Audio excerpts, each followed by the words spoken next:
from suchness. If it is separated from suchness,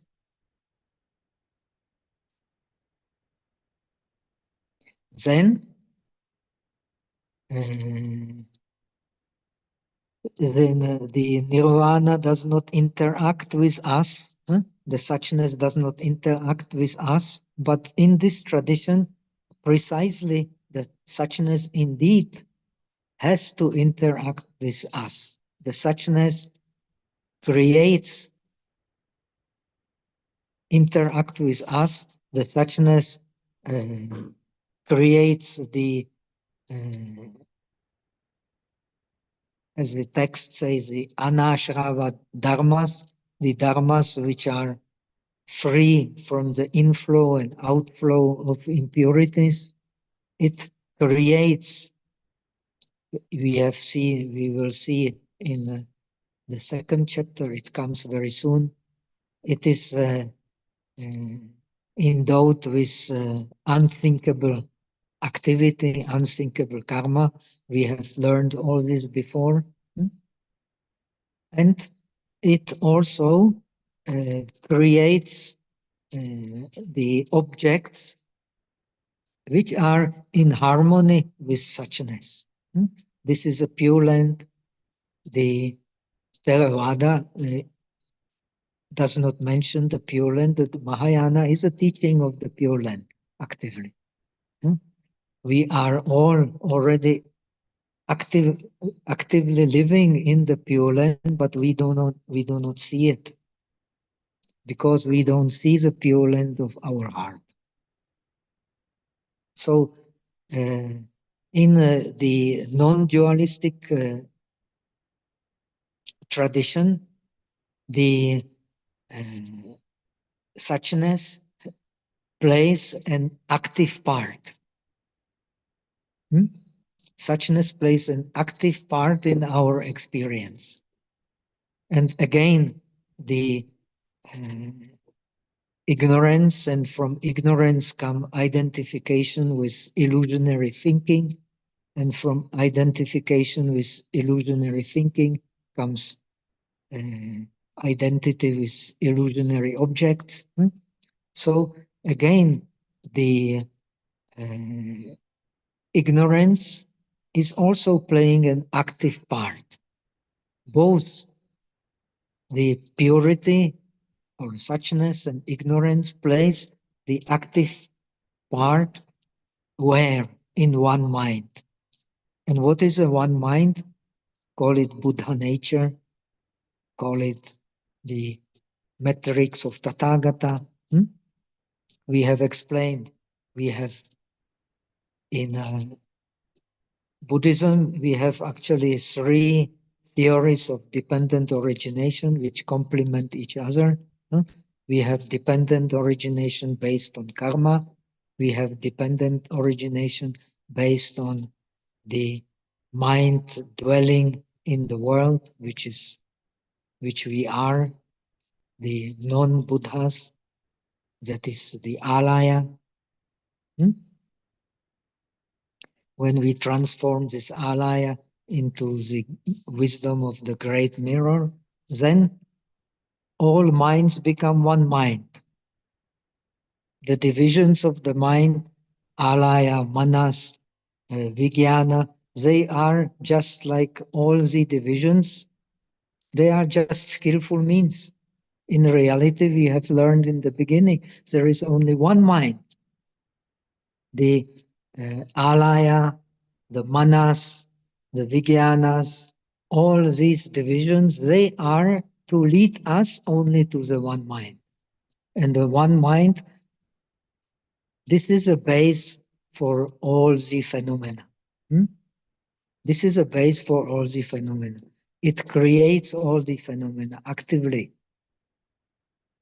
It creates all the phenomena by the services of alaya, by the mind which dwells in the world. And this mind which dwells in the world creates a continuity, and continuity creates the impression of something real being there. Hmm? Something real being there which we can grasp, which we can hold, which we can take as something belonging to the self, of the self, in the self. Hmm? And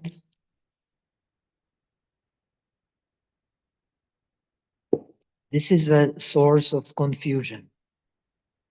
So the confusion penetrate the suchness, and again the suchness penetrates the confusion. Huh? The ignorance is a confusion. What confusion? It is the active mind with which we identify.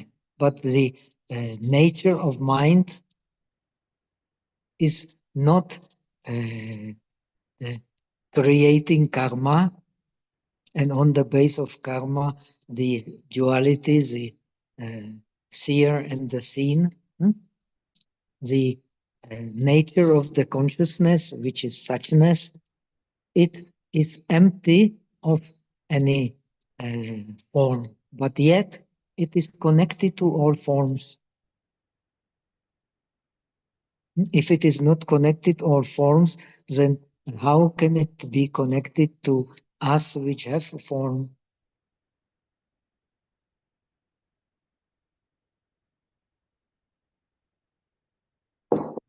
So, for example, the great Nirvana Sutra, Mahayana Nirvana Sutra teaches that there are two kinds of nirvana.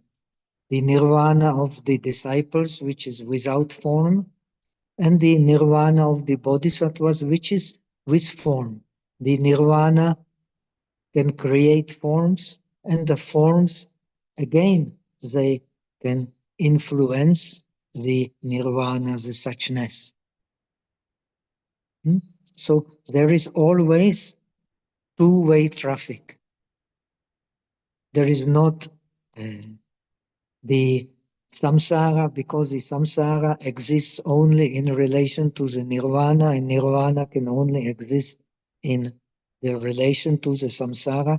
There is always a two-way traffic. So that which is non-compounded must be related to that which is compounded, and that is our world. So this non-compounded, which is the essence of the mind of all sentient beings, which is a one mind, influences the our conditioning, and our conditioning again influences the suchness. So here we are. There is never one-way traffic. There is always two-way traffic. Otherwise, our existence does not give any meaning. It can give only meaning in two-way traffic. So, according to the Mahayana Sutras related to this tradition of Tathagata Garbha, I have mentioned there are three ways of interpreting dependent origination based on the karma.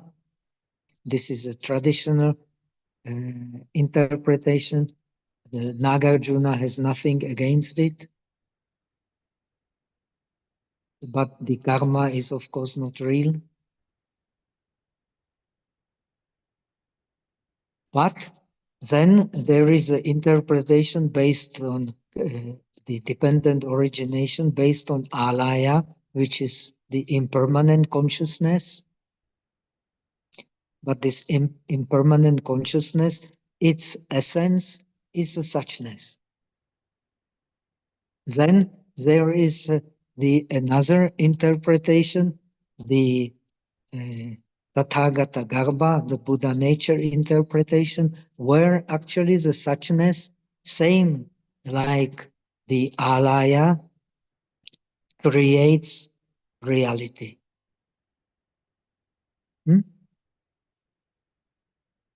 So the sutras connected to the idea of the Tathagata Garbha, and most of the important sutras of Mahayana are connected to the tradition. The Huayan, Avatamsaka, the Vimalakirti, Nirdesha Sutra, Veimoting, the Lenyenting, the the Surangama Sutra, then the Lankavatara Sutra, they all link this Tathagata Garbha to Alaya and Alaya to Tathagata Garbha. So they are neither same nor different. And being neither same nor different is again is the interaction. Everything is in interaction.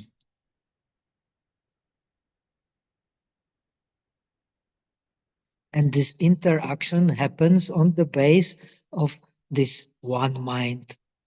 There is no second. So this one mind creates, says the Mahayana Sutras, say they create the 5 or 6 states of existence. The gatis. We are moving in the 6 states of existence. These 6 states of existence are created by the one mind, and the one mind is our Buddha nature.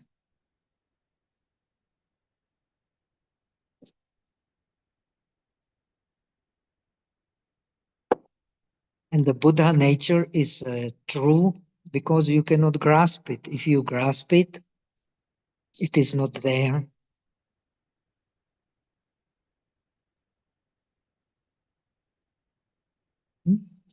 If you grasp it, it is not there. The suchness, if you grasp, it is not there. But still, you need a finger to see the full moon in the language of the Zen. And this finger is the correct thinking.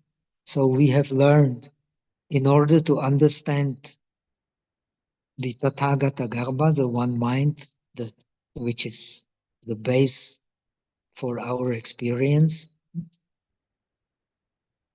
we have to use the wisdom from hearing, wisdom from contemplation, and wisdom from meditation.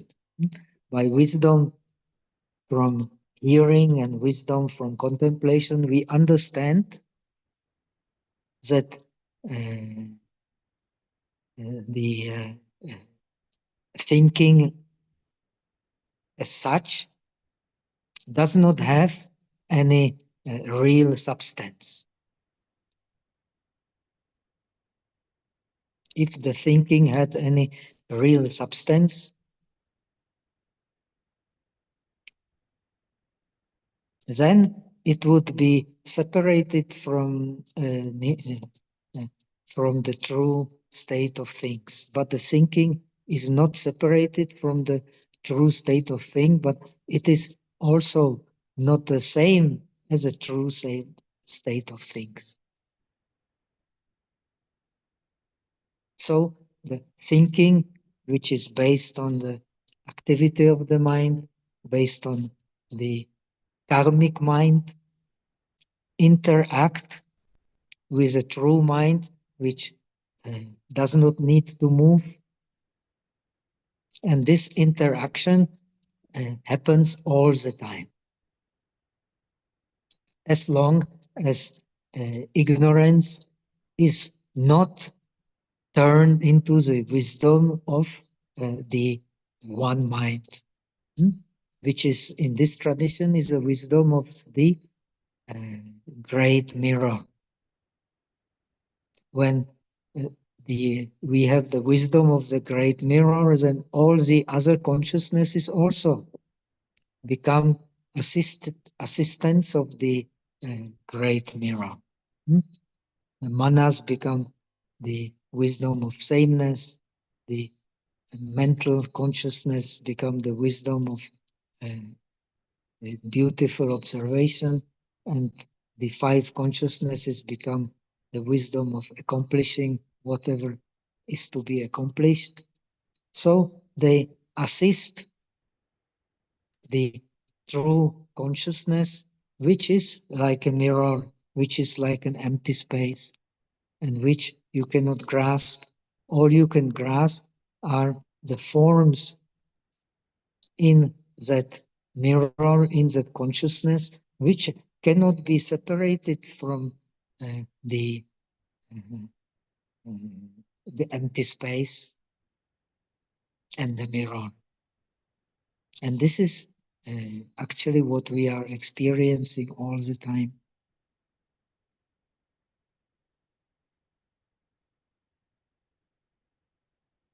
So let us come to the text. Wait, where does it start?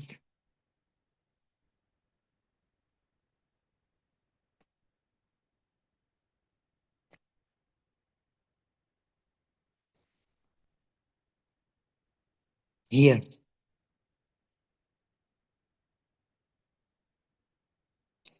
So the text say, furthermore, there are uh, four kinds of, this is difficult to translate, the four kinds of the professor Lusthaus, he has translated habitation. It is the meaning of shi, which in Sanskrit means vasana. Huh? On the base of this meaning of vasana, vasana means to dwell, huh? That which dwells in the mind. But this translation, I'm not so happy with it. It's okay. It's difficult to translate vasana, but vasana basically means, and we will learn it, it basically means the latent tendencies of the mind based on our habits, hmm, which dwell in our mind. Yes? So, as opposed to the Buddha, fully enlightened Buddha, the Bodhisattva Buddha, he becomes the Dharmakaya, which is absolutely free of thinking, absolutely free of the necessity of creating images, absolutely free from making images in the mind, making objects in the mind. So it does not need any attention to any objects. It just reflects the objects as they are. And that is a situation of a fully enlightened Buddha. Now, unless we become fully Dharmakaya, which is suchness, and the Buddha is the one who comes and goes into suchness, we always have these latent tendencies of the mind, which create the thinking, and the thinking creates what we experience.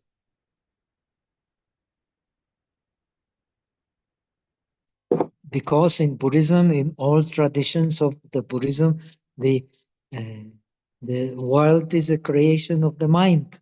This you will find in Theravada, in this, in all traditions. That is not any particular Mahayana idea.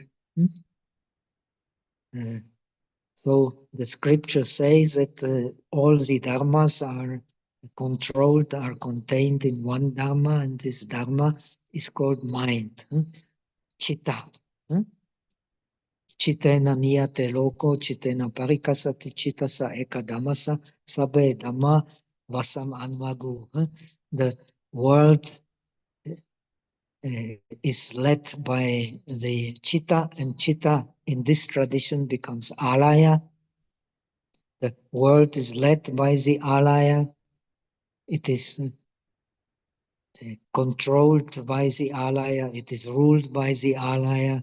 All the dharmas are contained in one dharma, which is the chitta.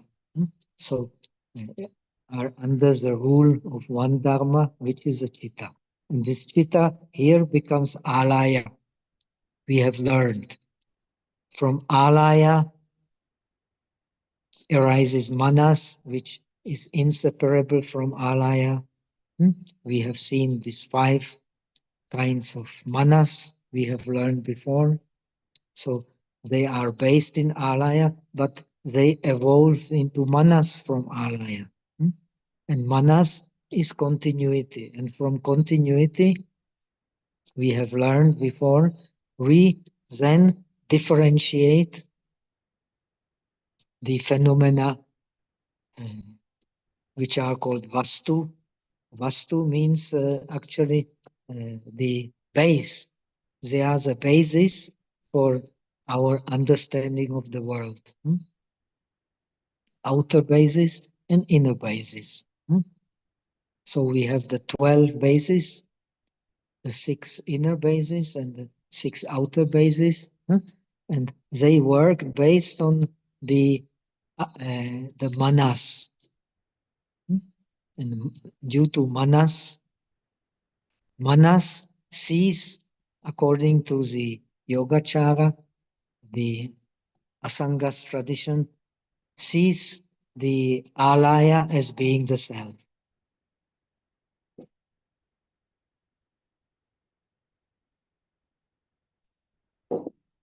According to the Xianzang tradition, it sees this activating aspect of the alaya, this darshana bhaga or avarjana chitta, we have learned all this, sees it as the being the self. That which activates the mind, it sees it as being the self. But that which activates the mind is the karmic consciousness. And due to karmic consciousness, at the same time when karmic consciousness arises the darshana bhaga, the seer, and the seen. And the darshana bhaga is avarjana chitta, is the mind which evolves. And when it evolves, how it evolves? It evolves in terms of kyati vijnana, which is the revealing consciousness. And from the revealing consciousness, we have seen there is the differentiation based on the sensation we like and we dislike. And this sensation, consciousness, differentiating consciousness leads to the consciousness of continuity. And this consciousness of continuity is then considered to be the self. Whether real or unreal depends as we have learned, the level of our realization.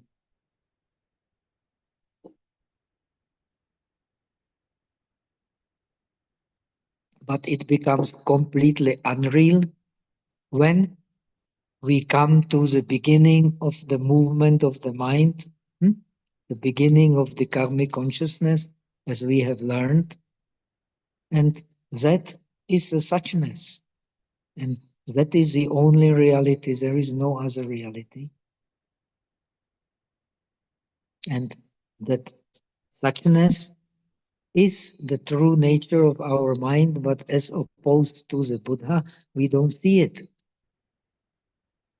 When we become the arahats, we think that this suchness dwells. We hold to it as something which is really there. But when we have the bodhisattva realization, we see that the suchness is actually everything, not something separate from the world.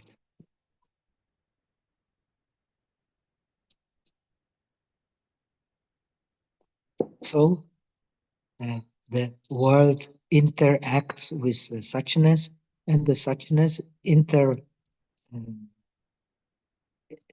interact with the world. Hmm?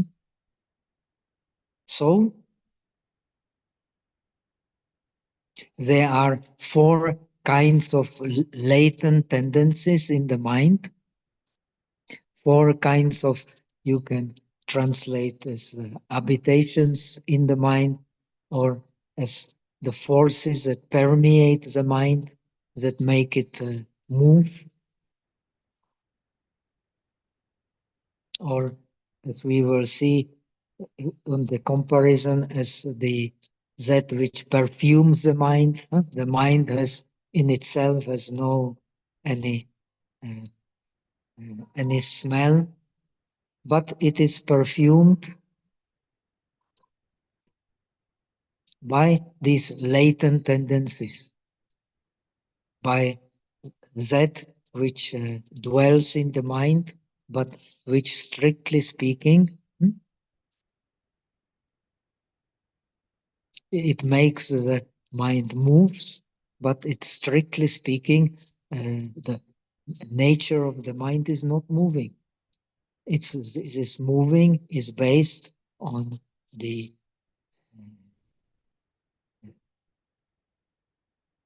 that which actually in its essence does not move. It moves only in its characteristics, in its manifestations. This is difficult to understand. That's why the many very wise people have been breaking their minds on this treatise.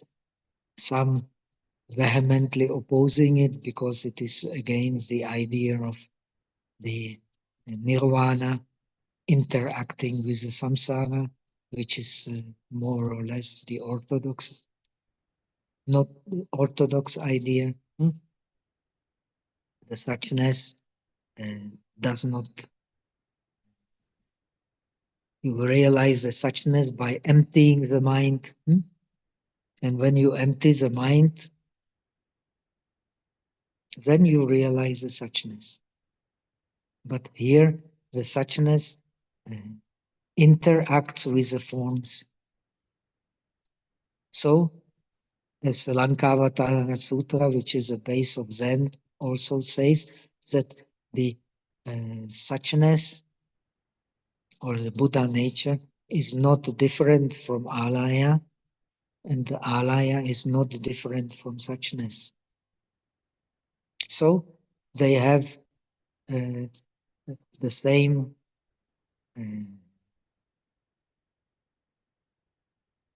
function of creating our reality. The consciousness which has forms and the consciousness which does not have form, they have the same function of creating reality, and they interact with each other. Therefore, we have four kinds of the vasanas. Let's leave it untranslated, because the habitation in a reality, you cannot inhabit the true mind. So I'm not happy with this habitation. Why not latent energies? Latent energies which inhabit the mind. It is very long, but if you like habitation, it's all right.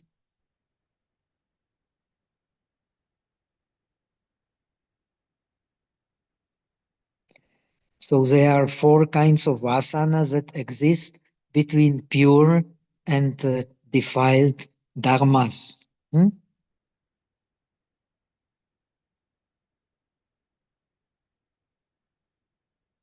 So that these the habitations, sorry, and due to these four kinds of habitations, the pure and the defiled dharmas, they arise without interruption. This would be the proper translation. So there are 4 kinds of vasanas. And due to them, the pure and the impure dharmas, they keep on arising without interruption. Then he asks himself, author asks himself, what kind of 4 kinds of vasanas? What kind of 4 dharmas? The first one he answers is the pure dharma, non-defiled dharma, which is called, which is named suchness. The second, all these dharmas, they interact. This is very important to understand. They interact, and this happens in all stages of the path. In the beginning, their interaction is not clear, therefore the Buddha nature is completely hidden. But when they interact more, then the Buddha nature becomes more and more clear, until we actually realize it. And when we become the Buddha nature, so we are Buddhas. So we, so to say, return to the beginning of creation. Beginning of creation is the Buddha nature. But the Buddha nature is not something which is existing by itself. It exists again in relation to the world. So it can create unthinkable, as we have learned, unthinkable karma, and it can create the objects which are in harmony with suchness, which are in harmony with the one mind. So first we have the pure, absolutely pure dharma. Dharma means something which has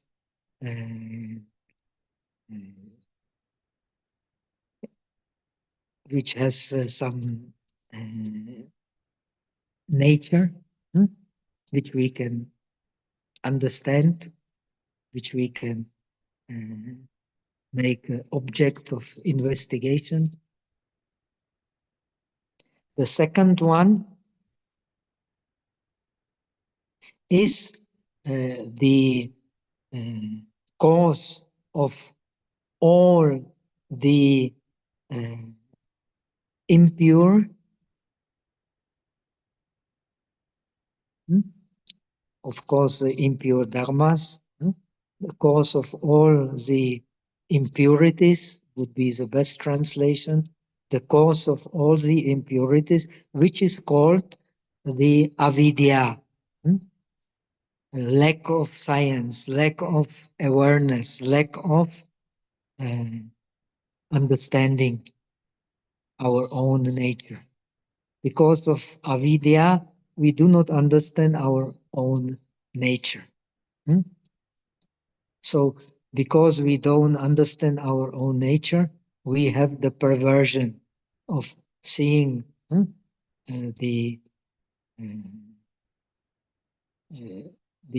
impermanent as permanent, seeing that which does not bring satisfaction, lasting satisfaction as being the happiness, and that which cannot be the self as the self, and that which is not pure we see as pure.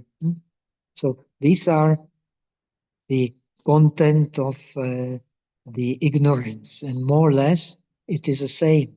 Only in the Theravada, these viparyasas, They are the three kinds of viparyasas, of views, of perceptions, and of differentiation. But here we have to understand that the all the differentiations, they actually come from that which is ungraspable, and that is the one mind. This is not easy to understand. That's why so many people have been breaking their mind on this secret. So you have the source of all the pure dharmas, you can say so, which is called the suchness. And you have the source of all the impure, which is called the ignorance. Now, since when you have ignorance, that means you don't understand your mind being the one mind, then what will happen? Then you will have illusionary thinking. Wang Xin. Wang means illusionary, not true. Jia. Wang Xin means Jia Xin, means the, uh, the illusionary, the false mind. And this false mind is called the uh, karmic consciousness, karma vijnana.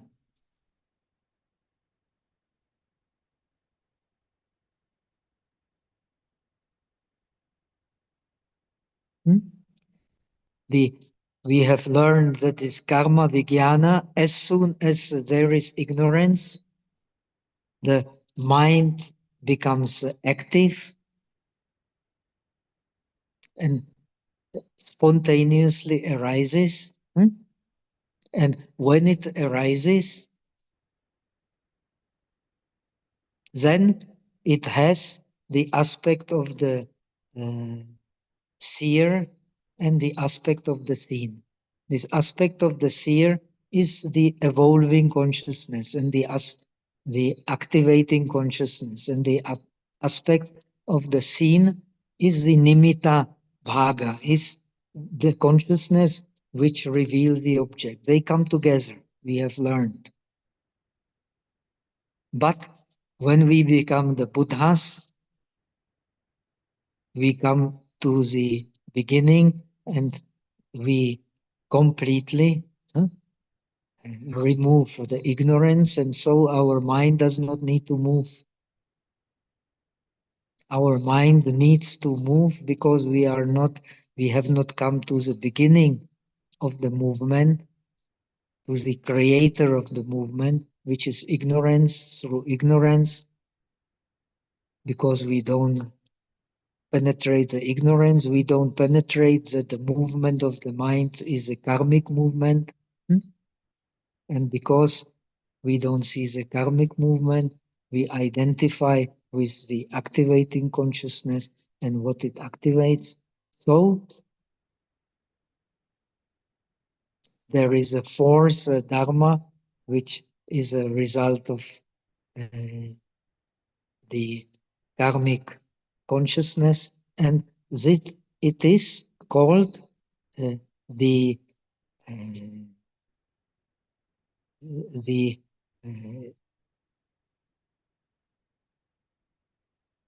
illusionary objects, that is to say, the objects of the six consciousnesses. These objects of the six consciousnesses, they are actually already the rather gross forms of, when we take them as something real, being there, they are the gross form of the non-science or ignorance. The subtle form of ignorance is the activity of consciousness based on ignorance, and the most subtle form is the ignorance itself. So the ignorance creates the karmic consciousness, and the karmic consciousness relate the words of the six consciousnesses, which we uh, consider to be something which we can grasp. But the grasping is precisely the manifestation of ignorance. So we have to start from these six consciousnesses to understand that the grasping is not real. When we understand that the grasping is not real, we understand that the thinking is not real. When we understand that the thinking is not real, we understand that the uh, ignorance which create the karmic thinking, the activating thinking is not real. So we are in one mind. So you have the two-way traffic. When you don't see the ignorance creates the waves in the consciousness. These waves in the consciousness, if you don't understand that they are uh, not true, you should not grasp to them, then these small waves become the big waves. And when you identify with the big waves, then you grasp hmm, the objects of the six senses, and you create a new karma and the new suffering. So uh, the suchness is hidden. But if you understand that the objects that the six consciousnesses are connected to, they are not real in the sense that they uh, uh, not not are what they seem to be, something separate from the suchness. Then when you see it very clearly, then the waves become smaller. So you can finally see, when you become a realized bodhisattva, that this karmic consciousness continuity, the division which comes with the division of the seer and the seen, is also not real.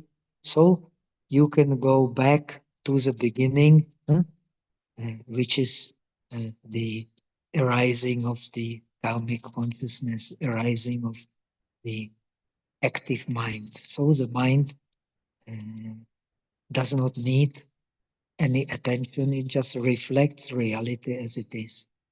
So that's why the Buddha is called the one who comes in suchness and goes in suchness. So he does not hmm, uh, is not deluded by views, is not deluded by uh, perception, is not deluded uh, by uh, uh, differentiation. So he reflects reality perfectly as it is. Now we don't do that because we are deluded in taking our uh, deluded perception, views, and differentiation as corresponding to the reality as it is, to the suchness. So the phenomena that we realize are divided from the suchness. And so we cannot help being subjected to grasping.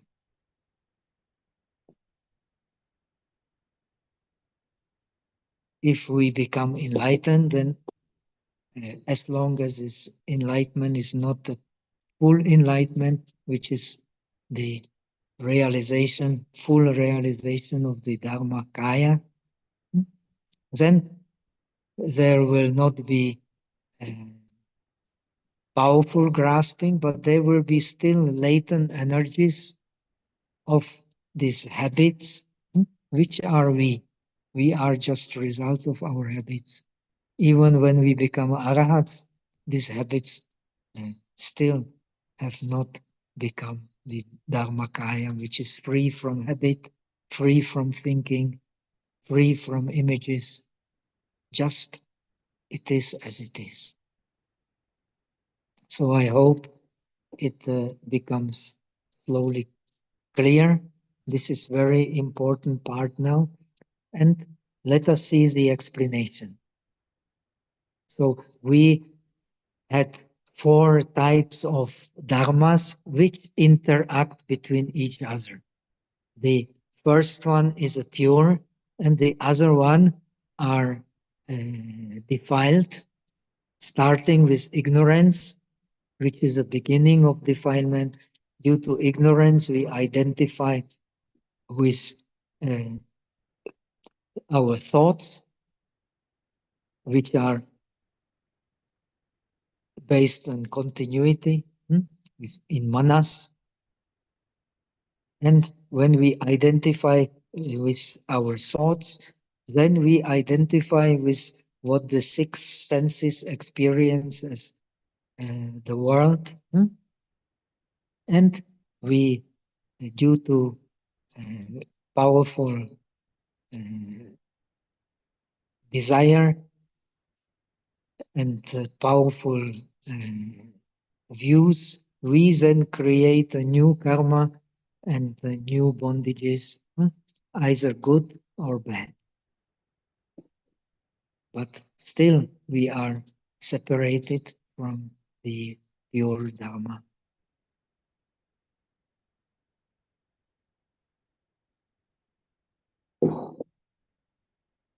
When we are not separated from the pure Dharma, when we become the pure Dharma, and the meditation is called becoming, bhavana from the word bhu, which means become.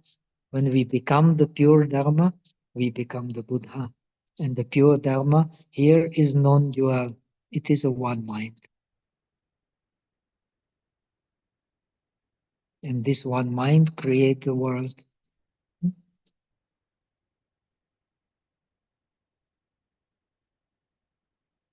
So now the next passage explains what has been said. It explains what is the meaning of the vasana, of these permeations, the latent energies of the mind, which cohabit with the real nature of the mind, which is suchness. So these vasanas, this xu xi is very good translation, and it means actually permeation or latent habit permeation, which is much maybe the most appropriate translation in English also, just the permeation. So they are, the meaning of the permeation is just like the dress, ifu, how did I translate?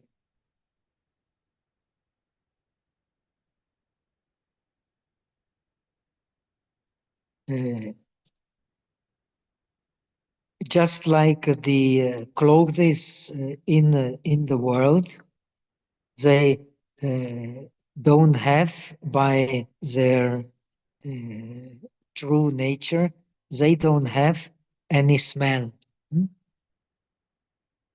So when we buy a new clothes from the factory, it does not have any smell unless these threads have been connected with a smell. But this they don't have any smell as such.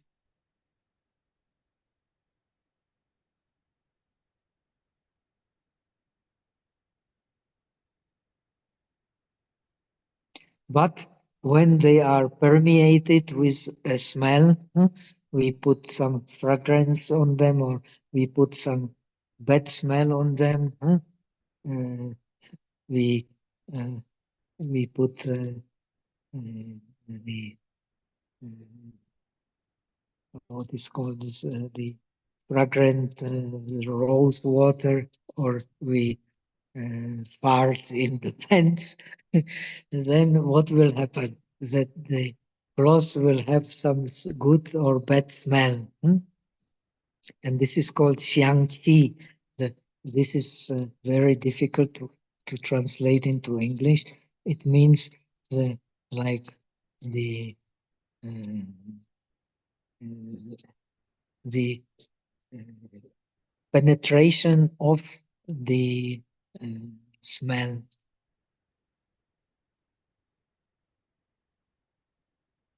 And similarly, also the uh, the pure dharma, which is suchness, it does not, in reality, in its own essence, it does not have any impurity whatsoever. But due to the perfumation of the avidya,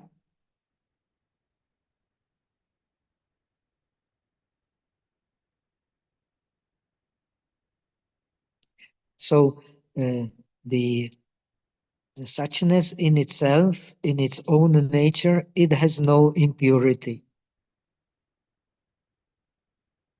But when being permeated by all kinds of habits, good habits or bad habits, this is the comparison, then it will have this latent energy.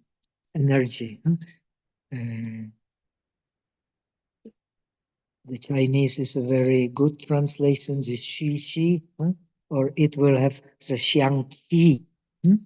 It will have some scent, good or bad scent. So the pure Dharma in itself has no impurity, but in connection with the ignorance, with our non-wisdom, non-awareness of the purity, then it will have some latent tendencies. But it is not its nature to have latent tendencies. So the Nagarjuna says that the dependent origination on the base of this is it is same same idea also in this creation by the Tathagata Garbha. It is not a real creation, so the dependent origination has he says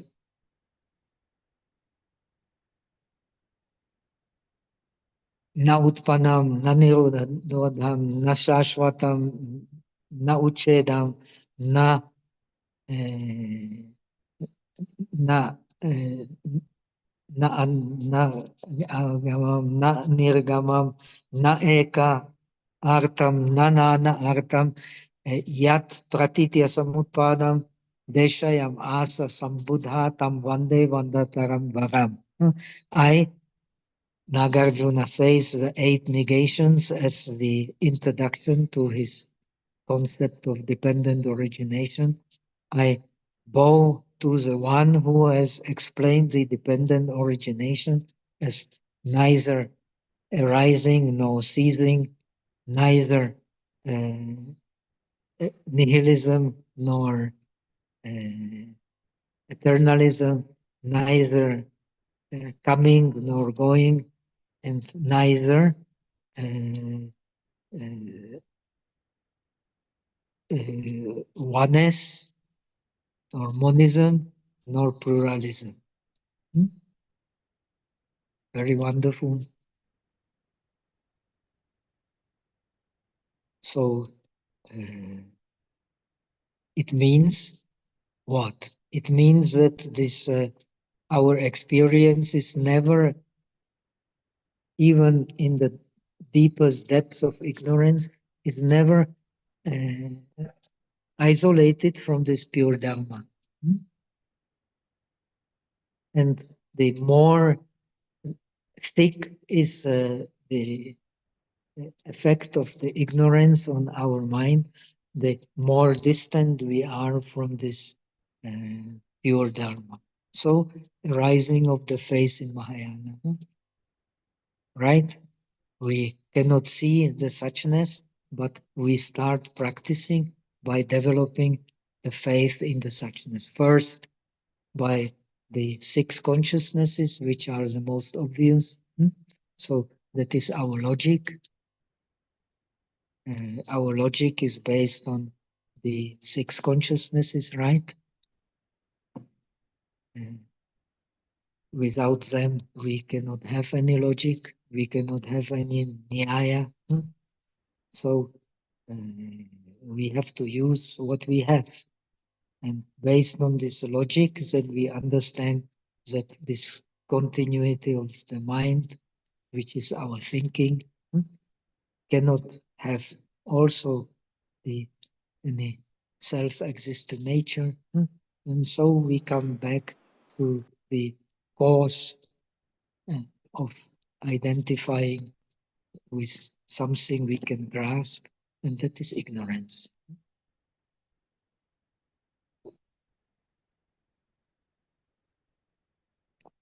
So in this process, when we understand um, through the wisdom of hearing, through the wisdom of contemplation, that these objects that we experience are not, should not be the objects of grasping, because when we grasp them, we create a new bondage, the new karma. Then we come to the more subtle consciousness, the continuity of consciousness, which also then does not appear so real. And when we realize the uh, bodhisattva realization, then we don't see anything but the suchness. And then the cultivation is the cultivation of suchness. When we become suchness, we are the Buddhas. So the pure Dharma is like the inflow of the purity into the mind, and the impure Dharmas is the inflow of the impurities into the mind, and they always interact. They cannot not interact. If they don't interact, there is no dependent origination. And dependent origination is uh, based on that which creates reality. So this reality is true, but the dharmas that it creates become false when we grasp at them. So this is the advantage of this approach. So beings, uh, we beings, we move, our mind moves based on chitta, which is alaya. In this tradition, alaya is connected with manas. They cannot be separated. So when there is alaya, there will be manas. That means we will differentiate based on the Vedana. When we differentiate based on the Vedana, we have a continuity of the mind. When we have the continuity of the mind, then we believe that these objects, which are actually the evolution of the continuity of the mind, is something to be grasped, and we judge everything on the base of this grasping, which is base for our views. And because we have grasping, we also grasp to the views. And because we have the thirst and views, therefore we keep on producing the new karmas. And when our vijnana is interacting with the pure dharma of suchness, then we see that it is wrong. When we realize that it is wrong, then we don't hold, don't grasp, and when we don't grasp, we get rid of the uh, the rule of the concepts on our mind. This we have learned before. So these are the gross kinds of consciousnesses. Then the subtle kind of consciousnesses takes us back to the origin, which is pure.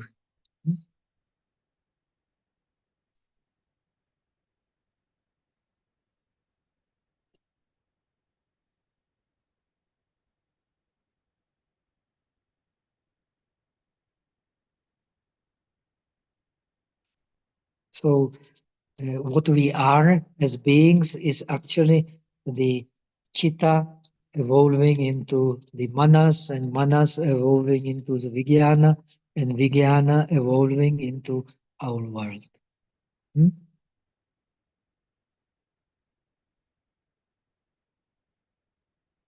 But we don't see that the chitta is actually one mind.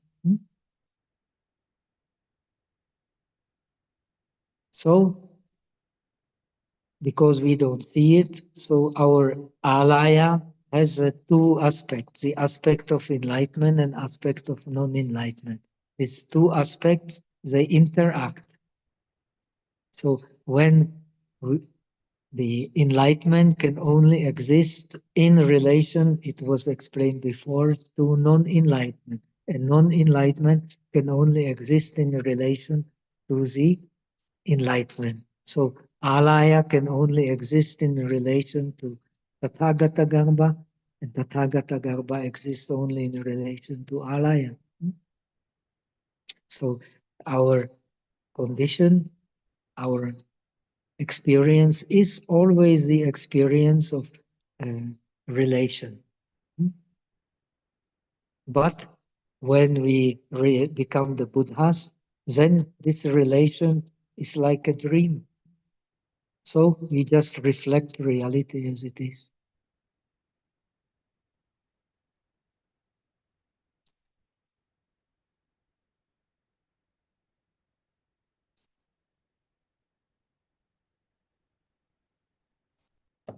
Okay, so let us see the text.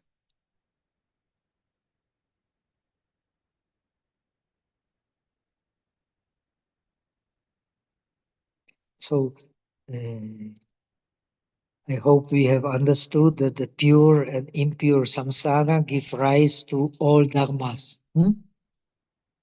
When the influence of the suchness of the pure dharma is more powerful, has more shakti, has more power, then the uh, real nature of our mind starts arising in our consciousness.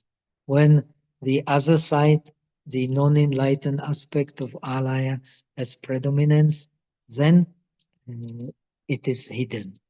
But they always interact, either in the favor of seeing our nature or in favor of becoming more and more distant from what we really are. So in a way, it is possibly even influenced by the teachings of the Upanishads.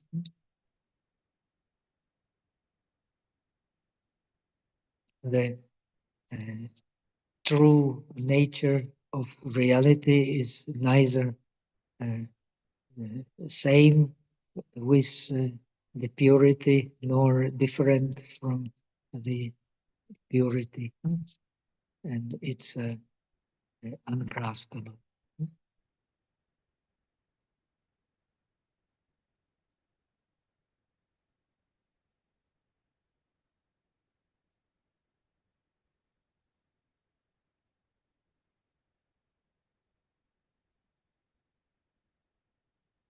So, what is our conditioning? Base for our conditioning? It is the Tathagata Garbha, the Buddha nature. The Buddha nature is the cause of all the phenomena. And the conditioning of all the phenomena, according to this philosophy, is the uh, ignorance. The ignorance creates illusionary thinking, and illusionary thinking creates illusionary objects.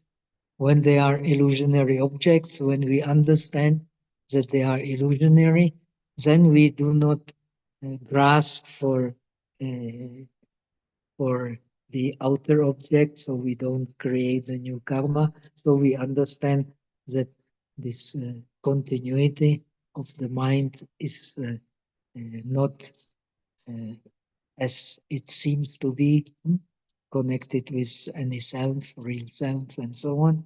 And that this real, what we can call as a real self, the Buddha nature, is not uh, can create continuity, but its essence is not continuity. So we understand eventually that this continuity, which is based on thought, is also not something to be object of grasping, and then we realize the complete illusionary nature of the ignorance, and we become the Buddhas.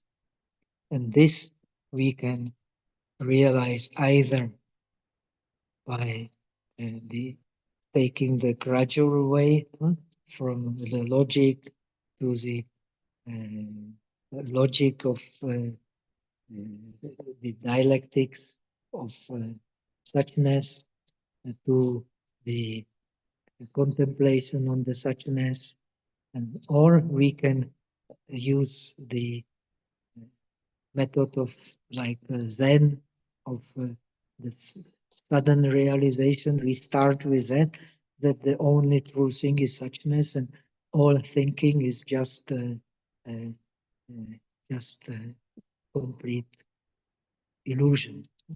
So you just stay in the present, and the seeing is just seeing, hearing is just hearing, smelling is just smelling, thinking is just thinking, and what you do.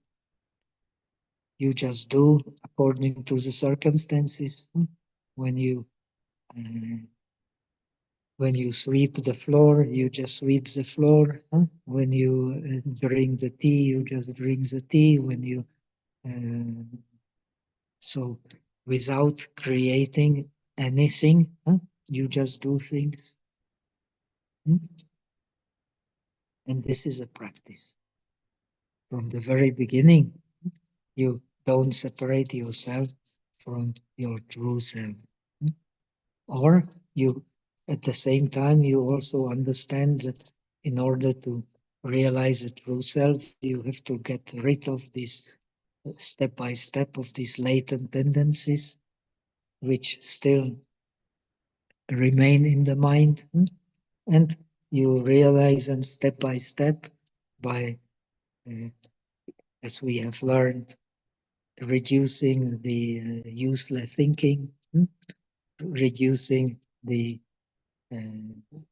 influence of the negative thinking, stopping negative thinking, then stopping the grasping for the object, which is actually grasping for the concepts. And then finally, also stopping grasping at the thinking, which is a base of continuity. And then we can come to the beginning of the moving mind, which is the stopping the latent tendencies of the mind. So the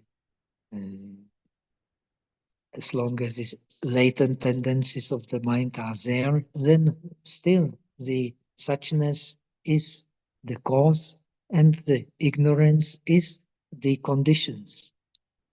And they exist in mutual relation. You cannot have cause without conditions. You cannot have conditions without the cause. So that makes sense. So let us come to the next passage. We won't be able to do much today, but these are very important base for our understanding. So we have devoted more time to that. Then the author gives himself a question, namely, how does the avidya, he does not say avidya, but it is clear from the preceding, how does the how do the vasanas, but here it means the vasanas of the avidya in the form of illusionary thinking and illusionary objects to which we grasp. So how does avidya give rise non-stop to all impure dharmas?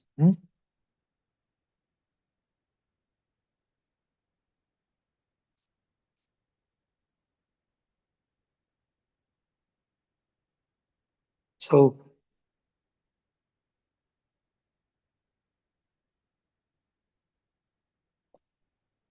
nirvana in this understanding is itself is not cause. Same like the say the materiality is also not a cause, but it becomes a cause due to uh, the conditioning. This conditioning is the uh, the ignorance.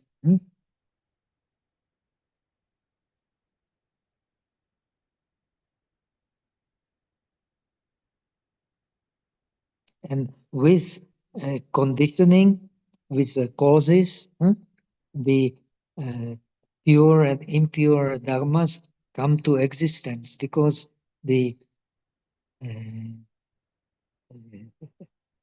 the suchness itself is not the cause, but when in relation with ignorance, it becomes a cause. So suchness is a cause and ignorance is the condition for all that we experience.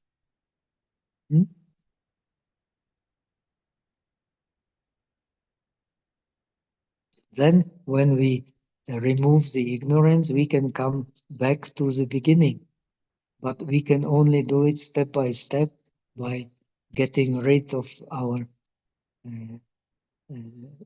views and the thirst.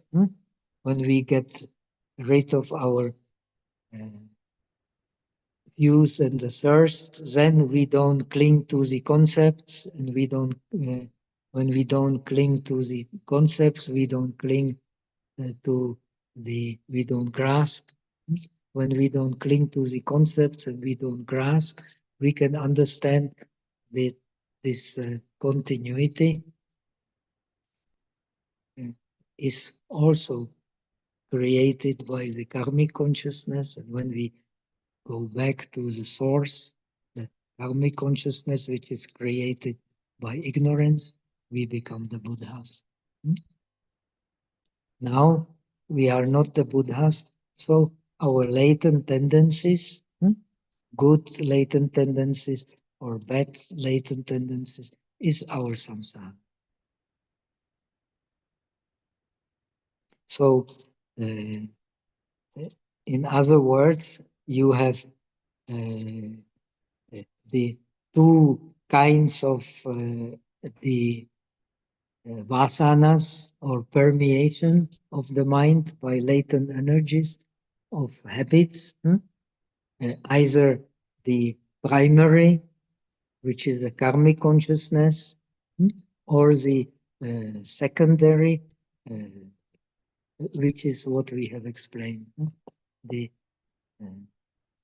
illusionary thinking based on the idea of there being the real seer and the seen, and then the six consciousnesses, which are actually the continuity, development of our continuity of mind based on the differentiation of the seer and the seen, which causes the differentiation in the sensations, and the differentiation in sensations causes the continuity of the mind.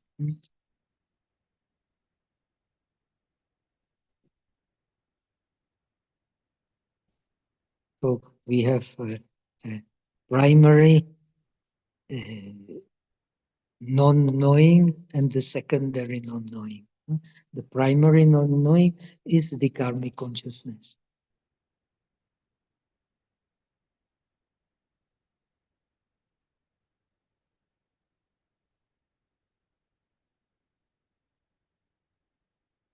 But the karmic consciousness, we have learned, never comes alone. It always comes together with the avarjana, the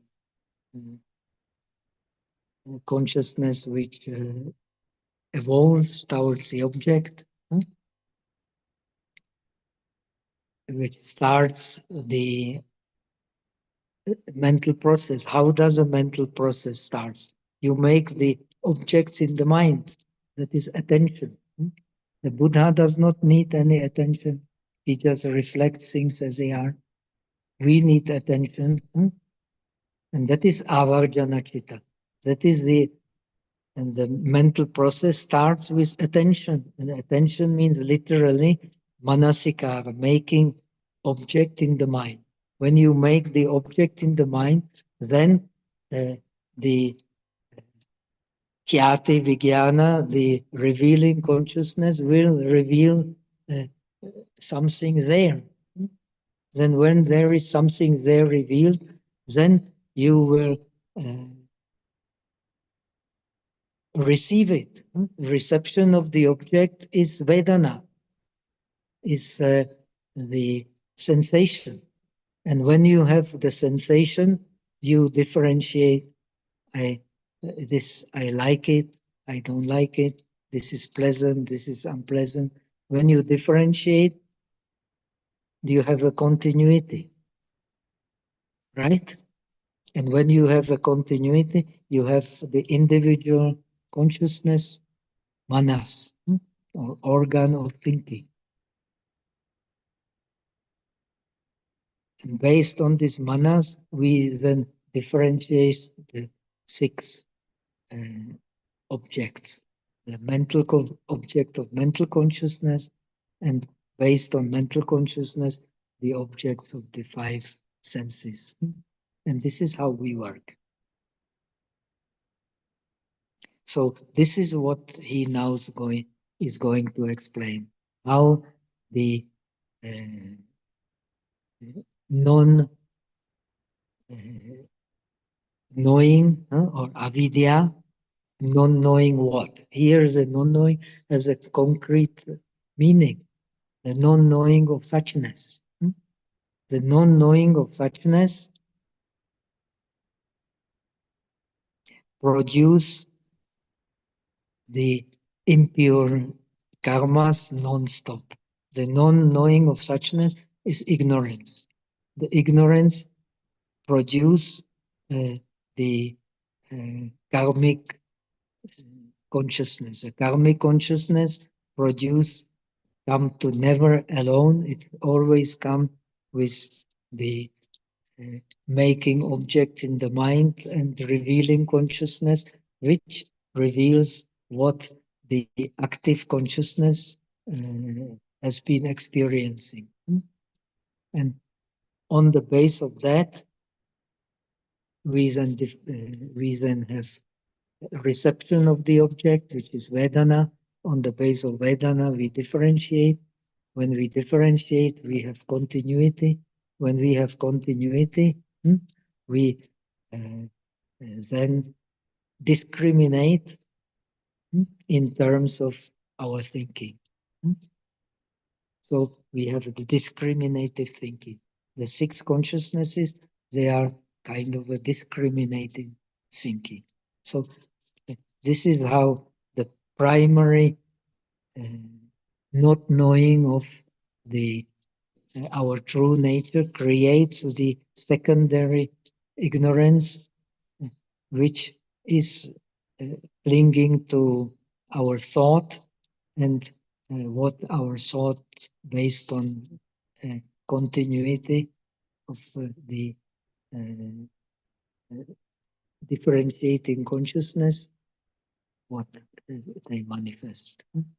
Okay, so let us finish here because it is.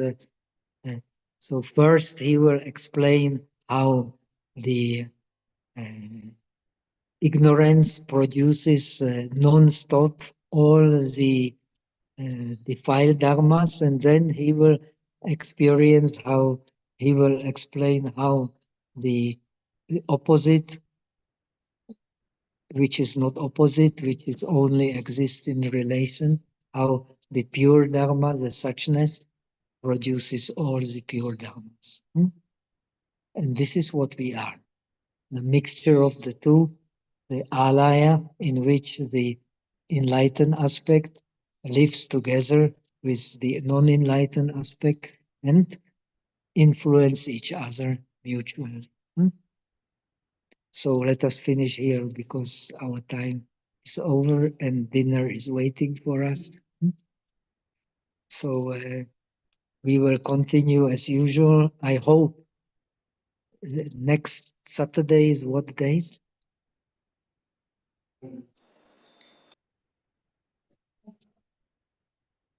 12. So 12 I will be teaching in this Sakya monastery. So I hope there will be, I will get there on the 10th. So I hope there will be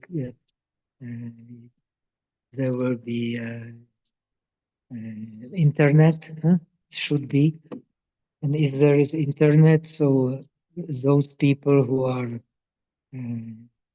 am I supposed to teach? They are the monks and so on, so they can also take part if they interested. Okay, because this scripture does not exist in Tibetan. It exists only in Chinese, and it is very, very important.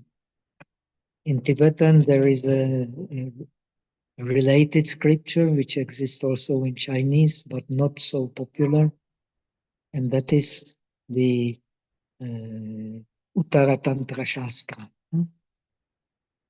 by Sagaramati. And the Tibetans, they study this. And it is also kind of dependent origination based on the Tathagata Dharma, the Buddha nature. Okay, so let us finish here for today. Tomorrow, that means not tomorrow, next week on Saturday, we can, if you have any questions, we will start with the questions. This is a very important topic, which has been the very hard, they say in English, hard nut to crack, even for very great minds, not to speak about themselves. Some very opposed in China to this idea of interaction of that which is not created with that which is created. And some like Taishi Tashi, one of the most important modern teachers of Buddhism in China, they believe that this is the personal experience of the Ashwagosha, who has attained a very, very high stage of realization, namely the non-moving mind, which is the eighth stage of Bodhisattva realization, in which you don't actually don't let the mind be created by the objects, but you create the objects in the mind. If you get this realization, you are sure to attain the Buddhahood pretty soon. Okay.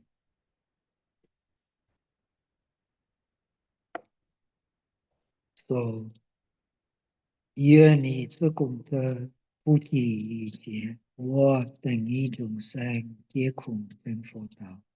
May the merits of today's Dharma spread to all beings so that we attain the state of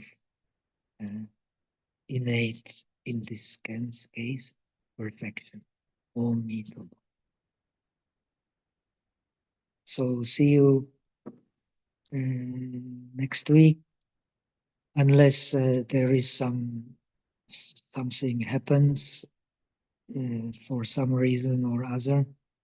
But I don't think anything will happen. So see you next Saturday, 6 o'clock.